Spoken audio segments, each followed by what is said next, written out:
Hi guys, welcome to Stormy's Imagination Station. This is Peggy talking to you, and I'm so glad you're here. Guys, what I'm planning to do this time is I'm going to take this plain old pillow sham. That's all this is, a real pretty decorative pillow sham right here. And I'm going to turn it into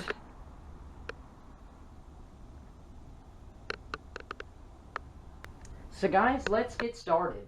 What I'm using to do this project is a pillow sham. Like I said, this is a beautiful printed back and front. You're also going to need some Fabri-Tac, E6000, a really good glue.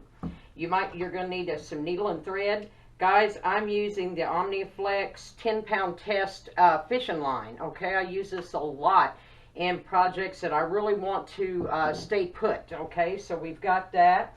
I've also got some of these little plastic sleeves. What we're making, guys, is a wall tapestry, okay? So you're going to need a wooden dowel rod. And if you want to put your pictures in something like this, I chose this because it's very flimsy, but it's sturdy. You could probably sew through this. You can use E6000 on this, and you can simply slide your pictures in the front of the tapestry. Those of you that are using fabric transfers, get your fabric transfers and get your favorite photos ready. I'm using 3 of Grandma. This is going to be an ode to Grandma tapestry right here. And we'll see how this goes. I've never made one of these before, guys, so you're welcome to test this out and try it with me, okay? Guys, I've got some beautiful fabric here. Don't you love this? Grandma's favorite color was lavender, so I'm sticking with that. I also have a piece of fake leather cut to fit this here front, okay? You're going to leave your pretty side on the back, and we're going to glue over the front, okay? I've also got some of Grandma's scarf that she left behind, and I've got various trims and appliques, guys. I've got some beautiful collar pieces, appliques that I plan to use on this, as well as for the bottom, I'm using this awesome shawl wrap. Isn't that beautiful? You're going to need a dowel rod, like I said, needle and thread, sewing machine probably. You're also going to need some cotton batting. I'm using 1 thickness of cotton batting inside the pillowcase. So I'm just going to walk you through that real quick, what I've done, because I didn't want to make this a big video. Guys, on the inside, I have cut to fit the cotton batting to where it doesn't bunch up around the edges. It just fits inside nice and snug.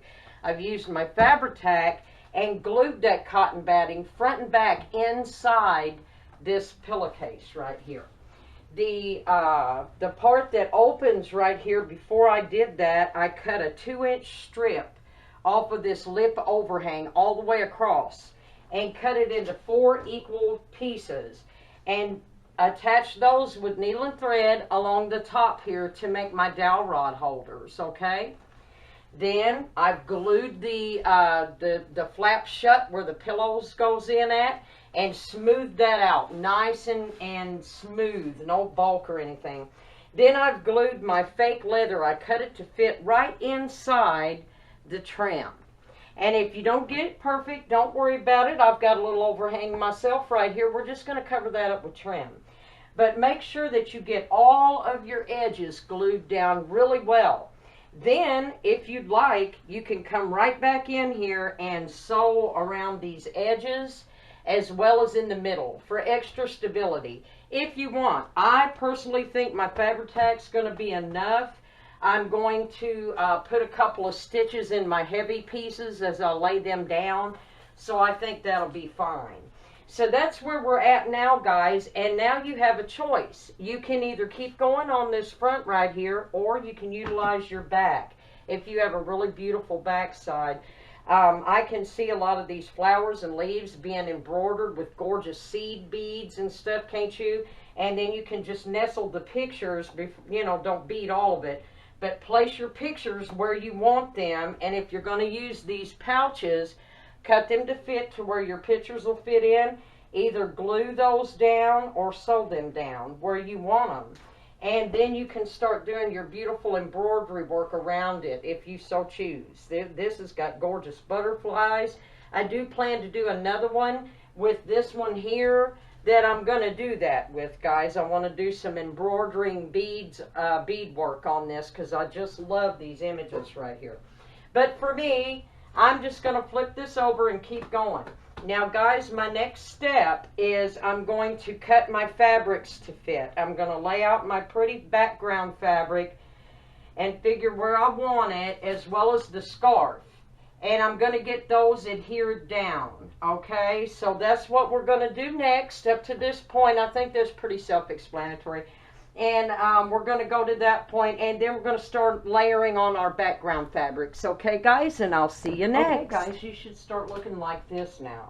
We've got our cotton batting glued inside the pillowcase, bottom and top. We've got everything sealed. We've got our base laid down.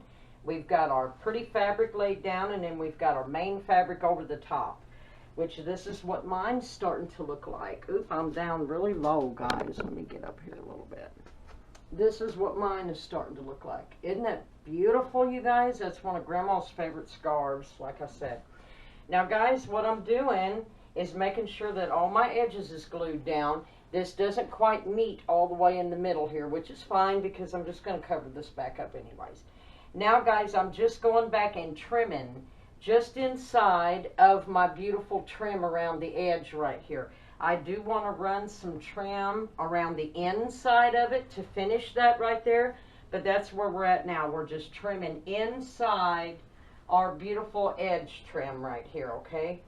And because we don't want to cover that up. Like I said, we're going to probably add a nice little edge all the way around this to finish this, okay? Okay, guys, this is what I look like now. I've gotten all of my edges glued down nice and tight. I've got my beautiful rod hangers up here on the top. Grandma's beautiful scarf is down and trimmed. So now what I'm going to do, guys, is go in and decide what kind of little trim that I want to put all the way around it. You can choose your favorite fabric trim. If you can get by with it, you can go with some gorgeous beaded trim along the side here hanging down if you'd like. Now the choice is yours on that. You can also, for extra stability on that, guys, run you a stitch along it, okay? For extra added stability. We are going to do some more stitching on this, okay? So, okay, guys, I've decided on my trim, and I just wanted to show you guys this. I'm going boho to the max, guys. This is going to be some gypsy stuff. Across this top right here, I've decided on this beautiful beaded trim. I don't have enough to do both sides, so I decided to do the top because that's what I had enough. And then I have enough of this to do both sides. So this is what I'm going with on my sides, both sides. Oh my God. And yes, let's sew these, guys. Some of you guys that are really good with the sewing machine probably zip that right in there. The rest of us that are hand sewing, again, try not to get it all bunched up and stuff, you know, but give it a nice sturdy sewing on both sides of the top. If you're putting it on the bottom, this is what's going on my bottom, guys. That's why I said this is going to be a beaded boho, oh my gosh, whenever I'm done. So, guys, we're going to take a break and catch that up. Whatever trim you want to use, though, guys, if you want to use a nice fabric trim around the side, a rolled fabric trim would look good on this. You don't have to necessarily put a lot of weight, you know, if you've got some of your prettier lace trims you want to go on the side. The choice is yours, depending on what style and design you're going with, okay? I don't know, guys. I think that'll hold pretty good. I was just on there watching somebody glued a big old agate to a purse, and I'm thinking, a purse with this stuff? Okay, if that'll hold. It's pretty light, and look how pretty that is already. Isn't that getting nice? So I just wanted to buzz that in there real quick if you're using the Fabri-Tac. And I just found out that E6000's got a Fabri-Tac. I'm going to be looking for that, guys, on here. But it's pretty strong stuff. So, you know, just judge it yourself. If you don't feel good about it, put a few stitches in. Okay, guys, this is what mine's starting to look like. I've got all of my edge trim on and stuff, and I'm not going to pick it up yet. What I've been doing now is laying out my pictures and my appliques and seeing what I want to do next, which is pretty much this layout here, and I'll give you a full showing of this whenever I'm done. Now's the time that you can decide what you want to do with yours, though, guys. You could do a section of probably 9 videos across one of these sizes if you so choose, as long as they're not really, really big. You could do a layout similar to mine. I've trimmed some of my pictures, and I've got Grammy up here as the grand ma'am up here on the top. You could do a beautiful spray of flowers with sprays coming up this entire side with a nice 8x10 over here. You could also, excuse me guys, you could use these plastic sleeves, like I said, and cut them down to fit and layer those, you know, in different areas across yours. Whatever you want to do, guys, the choice is yours now. As to your layout, your trims of your pictures, like I said, I'm kind of laying mine out here and seeing exactly where I want it. And I think I'm pretty much going along this line. I think you could even get by with putting a frame. You could do trim frames. You could even do a real frame, I think, on this, as long as you have really adhered this fabric down and stuff. Maybe put in a few stitches. I wouldn't go with a big heavy frame, though, guys. I'd go with something really light, little cloth frame or whatever. But the choices are endless, guys. Just play around with it. See what you got. Like I said, I wouldn't go crazy with the weight on stuff. But, yeah, you can probably get by with quite a bit on this, fooling with this. This is pretty sturdy. So this is my layout, guys, and I'm going to show you a completed, and then we'll attach our tassels and our hangers to our dowel rod, and we'll be done. Okay, guys, I got mine all glued down, and I also stitched some of my heavy pieces, like this bottom piece right here. I definitely stitched across the front of that. Okay, and I've got, gosh, y'all can't hardly see, can you? This is how mine is turning out. And you see that bottom piece down there, and that is really heavy. So I definitely stitched that. Now then, guys, I've run my dowel rod through the top of it here, and I'm just tying on a couple of tassels, okay? With quite a bit of cording up here on the top.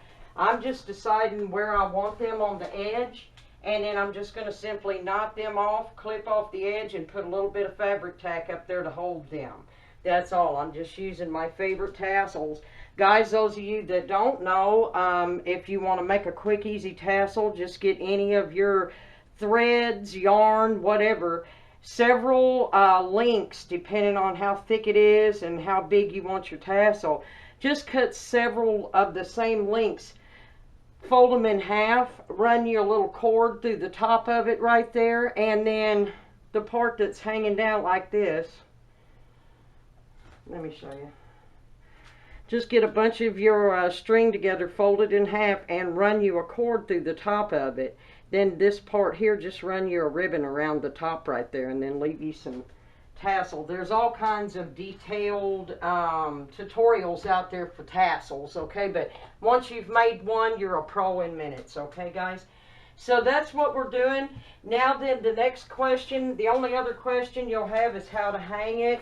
If you want to just hang the dowel rod directly onto your hook, or if you want to add some nice sturdy wire, just tie, wrap, get it secure, wrap it around the edge of it, and run you some wire to the other side to hang it up. I wouldn't make it real big and tall, you know, depending on where you want your tapestry to hang, because it's quite big. And I'll show you it up against the wall out there so you can really see it. But guys, the choices is endless on this. It can get a little heavy, like I said, depending on what you put on them. But this is a quick, easy way, I think, to make a beautiful wall tapestry. And you've got your family pictures on one side, or if you want to do a Victorian picture, flowers up the side, you know, you can do whatever you want to. And then you've got this beautiful, beautiful piece on the back there. Wonderful, wonderful wall tapestry that if you went to buy something with beads on it like this, and all this would be hundreds of dollars, if not maybe $1,000 for all of these beads. Somebody did that, you know, handmade, whatever. But guys, the choices is endless. I really hope you give this a try. I really had a blast making this, and I hope you try it too. So guys, until the next time, I'll have pictures behind this.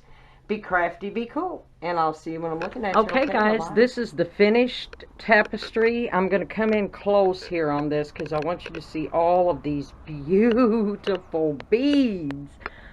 Ooh, I think Grandma would love this. I mean, I really think that this turned out super. I've got gorgeous beaded trim along all the sides here. That luscious bottom is enough. There's my tassels, my hand-painted wooden dowel. My hangers up there look good. I love the beads on the top.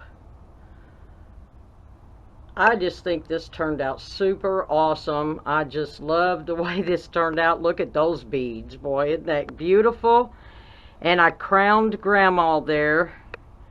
I just think this turned out so good. The middle pieces, I just did some hair trim and her favorite lavender there.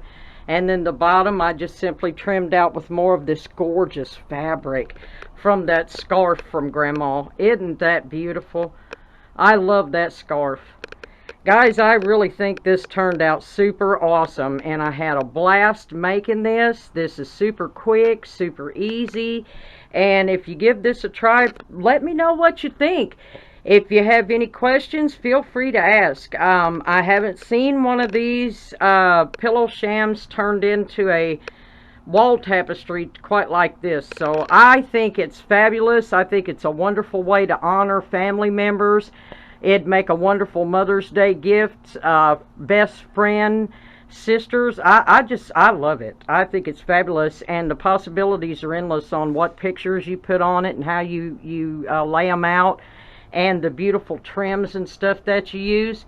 Guys, again, thank you so much for being here. I hope you enjoyed this. I really enjoyed making this, and I hope it's something that inspires you.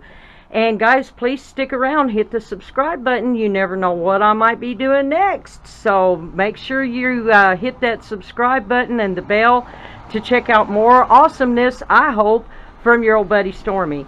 And guys, until the next time, be crafty, be cool. And I'll see you when I'm looking at you, okay? Bye-bye.